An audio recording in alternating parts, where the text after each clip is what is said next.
Kita melihat balapan kemarin di Brasil, ada banyak hal yang menjadi catatan. Jarak balapan yang berubah, Aprilia yang mendominasi dengan gap yang gak kira-kira, Jorge Martin yang podium setelah sekian lama, membuat terlihat betapa solidnya pabrikan Aprilia saat ini. Dan hal itu bukan hanya di pabrikan saja, bahkan di tim satelitnya Aprilia pun juga meraih hasil yang gak main-main. Dan di balapan kemarin juga kita melihat bahwa bahkan sekelas pembalap super dengan skill di atas rata-rata Ducati, Marc Marquez, dengan motor super milik Ducati yang paling sempurna selama ini pun kesulitan untuk balapan di Brasil.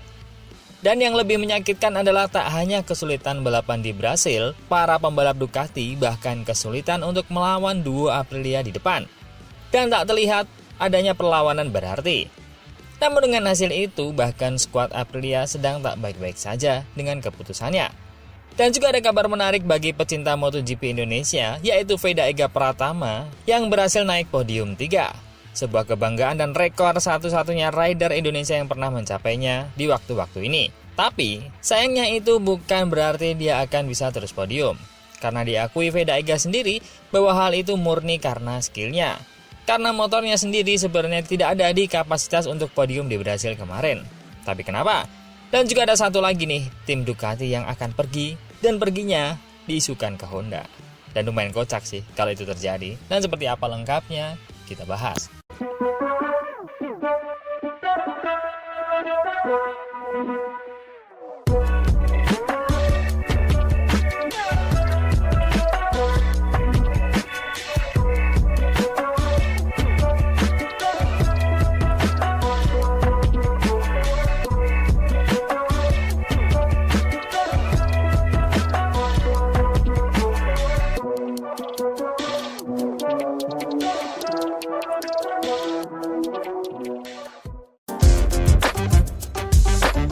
Podium bersejarah yang diraih Veda Ega Pratama di Moto3 Brasil memang layak dirayakan sebagai pencapaian besar. Namun di balik euforia tersebut, ada satu realitas teknis yang tak bisa diabaikan. Kemenangan ini lebih banyak berbicara tentang kualitas pembalap, bukan keunggulan motor. Secara hasil, finish ketiga di Goiânia adalah lonjakan luar biasa. Veda mencatatkan namanya sebagai pembalap Indonesia pertama yang naik podium di Grand Prix. Sebuah tonggak penting dalam sejarah balap tanah air. Bahkan media seperti Eurosport Italia memberikan pujian yang tinggi, menyebutnya sebagai kejutan besar sekaligus rookie dengan talenta nyata, cepat, agresif, dan tanpa rasa takut. Namun jika melihat jalannya balapan secara utuh, cerita yang terjadi jauh lebih kompleks. Sebelum red flag, Veda justru mengalami masalah serius, degradasi ban yang cukup akut. Ritmenya mulai turun. Dan ini mengindikasikan bahwa motor Honda tim Asia belum benar-benar mampu mengelola performa ban dengan optimal dalam kondisi balapan panjang. Restart menjadi titik balik. Dengan penggunaan ban baru dan balapan yang dipersingkat, jadi hanya beberapa lap, situasi berubah drastis. Veda mendapatkan kondisi ideal untuk memaksimalkan gaya balap agresifnya tanpa harus terlalu memikirkan manajemen ban dalam jangka panjang. Dan disinilah perbedaan itu terlihat jelas. Dalam kondisi flat out race, seperti restart tersebut, Veda tampil luar biasa. Dia mampu menyalip satu persatu rivalnya, bahkan melakukan manuver krusial di tikungan sulit untuk mengamankan podium. Itu bukan sekedar keberuntungan. Itu jelas kombinasi keberanian, insting balap, dan skill yang di atas rata-rata. Namun di saat yang sama, fakta bahwa pembalap Honda Asia lain tidak terlihat dalam perebutan podium menjadi indikator penting. Jika motor benar-benar kompetitif dalam segala kondisi, seharusnya ada lebih dari satu rider yang mampu tampil di depan. Tapi kenyataannya tidak demikian. Ini memperkuat asumsi bahwa Honda belum memiliki keunggulan yang signifikan, khususnya dalam mengatasi degradasi ban. Artinya, podium ini bukan cerminan kekuatan paket motor secara keseluruhan. Ini adalah cerminan kualitas individu seorang Veda Ega Pratama.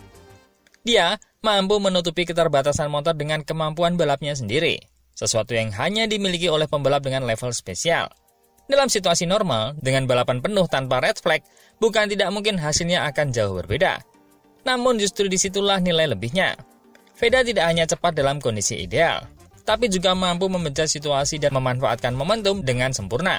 Ketika kesempatan datang, dalam hal ini restart dengan ban baru, dia tidak menyia-nyiakannya. Dan pengakuan dari media Italia menjadi validasi penting. Dalam kultur MotoGP, pujian dari sana bukan hal yang mudah didapat. Apalagi untuk seorang rookie dari Asia Tenggara. Ini menandakan bahwa performanya tidak dianggap sebagai kebetulan semata. Kedepan, tantangan sesungguhnya justru akan dimulai.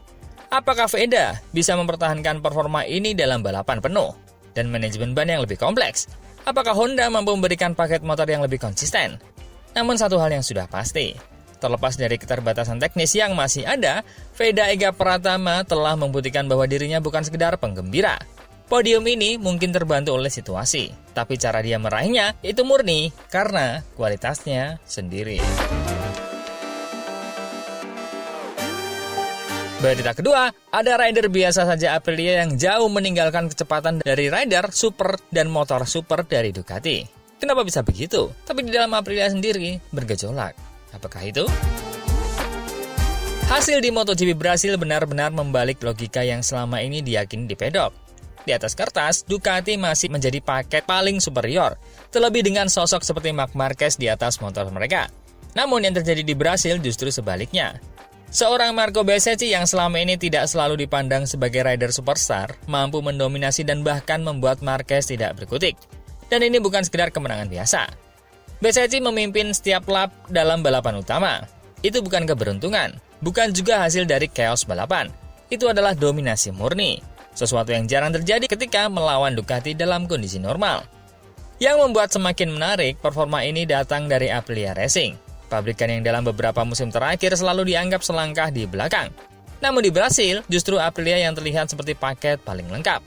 Kuncinya ada pada bagaimana motor RSGP bekerja dengan ban, terutama dalam kondisi panas dan grip rendah.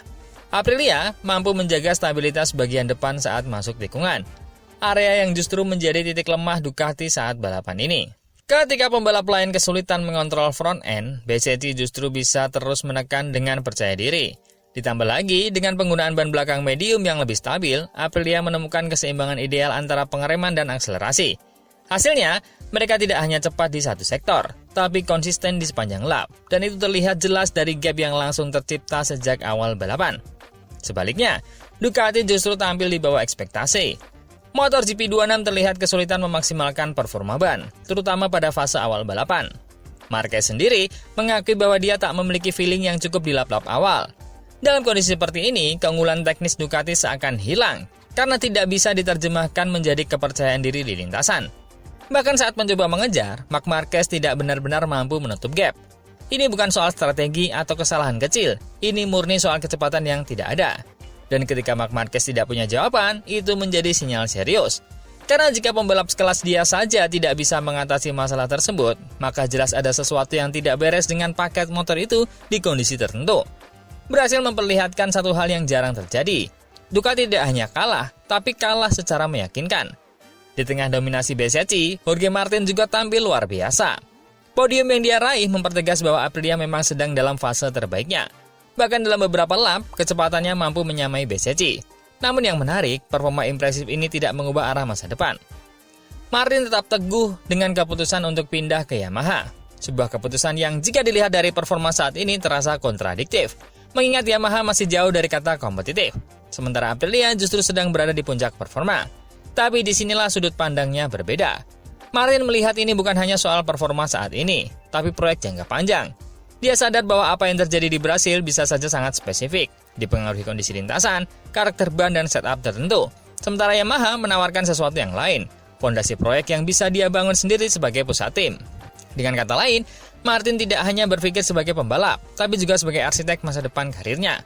Di sisi lain, Bezzecchi justru berada dalam posisi ideal. Dia sudah menyatu dengan motor Aprilia, memahami setiap karakteristiknya dan mampu memaksimalkan potensi tersebut di kondisi apapun. Kombinasi ini yang membuatnya terlihat naik level, bahkan mampu mengalahkan nama-nama besar. Jadi, apakah ini berarti Aprilia kini lebih kuat dari Ducati? Di Brasil, jawabannya jelas iya. Namun dalam konteks musim penuh, pertanyaan itu masih terbuka. Karena jika kondisi kembali normal, Ducati bisa saja kembali ke posisi semula. Meski begitu, satu hal yang tidak bisa dibantah. Balapan ini telah mengubah persepsi bahwa dominasi tidak lagi mutlak milik Ducati. Bahkan Marco Bezzecchi bukan sekedar penantang, tetapi ancaman nyata. Dan bahwa bahkan Marc Marquez pun bisa dibuat tak berdaya ketika paket yang dibawanya tidak bekerja sebagaimana mestinya. Berita ketiga, ada Gresini yang nampaknya akan hengkang nih, pindah ke Honda. Dan ini sejalan dengan pindahnya Alex Marquez ke KTM, karena jika tidak, dia akan balik gondok ke Honda lagi. Dan konyol aja jika nanti dia kembali mengajak Marc Marquez ke Honda seperti yang sudah dia lakukan saat di Gresini. Bursa transfer MotoGP 2027 mulai mengarah ke skenario yang semakin panas. Dan kali ini narasinya bukan lagi soal kembali, tapi soal perpindahan besar. Gresini Racing berpotensi pindah ke pelukan Honda. Langkah ini jelas bukan keputusan kecil. Gresini saat ini berada dalam satu posisi yang paling nyaman di grid bersama Ducati.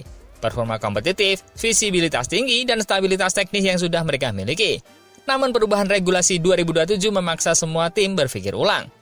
Ducati mulai memperketat kontrol, baik dari sisi biaya maupun teknis. Ruang gerak tim satelit semakin sempit. Sementara itu Honda justru bergerak agresif, membuka peluang besar bagi tim yang ingin menjadi bagian dari proyek jangka panjang mereka. Dan Gresini melihat celah itu. Bukan sekedar pindah, tapi bertransformasi dari tim pelanggan menjadi bagian penting dalam proyek kebangkitan pabrikan. Resiko besar, tapi dengan potensi imbalan yang juga besar. Namun dampak terbesar dari langkah ini justru pada satu nama, yaitu Alex Marquez. Jika Gresini benar-benar pindah ke Honda, maka Alex berada di persimpangan yang sangat jelas. Pilihannya hanya dua, ikut pindah atau mencari jalan keluar. Dan disinilah situasinya menjadi menarik. Berbeda dengan narasi umum, kembali ke Honda bukan hal yang mustahil bagi Alex. Justru sebaliknya, itu adalah jalur yang sangat realistis. Dia pernah menjadi bagian dari struktur Honda, baik sebagai pembalap pabrikan maupun saat membalap LCR Honda. Artinya, secara pengalaman dan koneksi, dia bukan orang baru di sana. Namun masalahnya bukan soal bisa atau tidak, melainkan soal mau atau tidak. Jika Alex memilih tetap bersama Gresini dalam skenario pindah ke Honda, itu berarti dia kembali ke pelukan Honda. Dalam arti sebenarnya, kembali ke lingkungan lama yang pernah dia tinggalkan. Dan segala dinamika yang dulu sempat menjadi tantangan dalam karirnya. Dan itu jelas bukan keputusan yang mudah, karena opsi lainnya juga sangat menarik, KTM. KTM saat ini sedang membangun proyek besar dengan pendekatan berbeda. Lebih agresif, lebih terbuka, dan memberi ruang bagi pembalap untuk berkembang tanpa bayang-bayang masa lalu. Bagi Alex, ini bisa menjadi kesempatan untuk benar-benar mulai babak baru, tanpa harus kembali ke cerita lama bersama Honda. Di sisi lain, satu hal yang membuat situasi ini terasa lebih ironis. Di Gresini, Alex pernah menjadi bagian dari dinamika yang membuka jalan bagi Marc Marquez untuk masuk ke tim tersebut. Sebuah momen besar yang mengubah arah tim dan bahkan peta persaingan. Namun membayangkan skenario di mana Alex kembali ke Honda, lalu kembali berada dalam lingkaran yang sama dengan Marc Marquez, itu terasa seperti mengulang cerita lama dengan resiko yang sama. Dan jujur saja, itu akan terlihat agak konyol jika sampai terjadi lagi dalam pola yang mirip. Sementara itu, bagi Gresini, keputusan pindah ke Honda tetap menjadi perjudian besar. Mereka meninggalkan motor terbaik di grid untuk bergabung dengan proyek yang masih penuh tanda tanya. Namun dalam jangka panjang, ini bisa menjadi langkah strategis untuk keluar dari bayang-bayang Ducati. Karena di Ducati, mereka akan selalu menjadi tim satelit. Di Honda, mereka bisa menjadi bagian dari pusat perubahan. Pada akhirnya, semua kembali ke pilihan masing-masing. Gresini Racing berpotensi mengambil langkah berani menuju masa depan yang belum pasti. Alex Marquez dihadapkan pada keputusan krusial, kembali ke pelukan lama atau membuka jalan baru. Dan di tengah semua itu, satu hal yang pasti, bursa transfer 2027 tidak hanya akan mengubah susunan grid, tapi juga menghidupkan kembali cerita-cerita lama yang belum benar-benar selesai.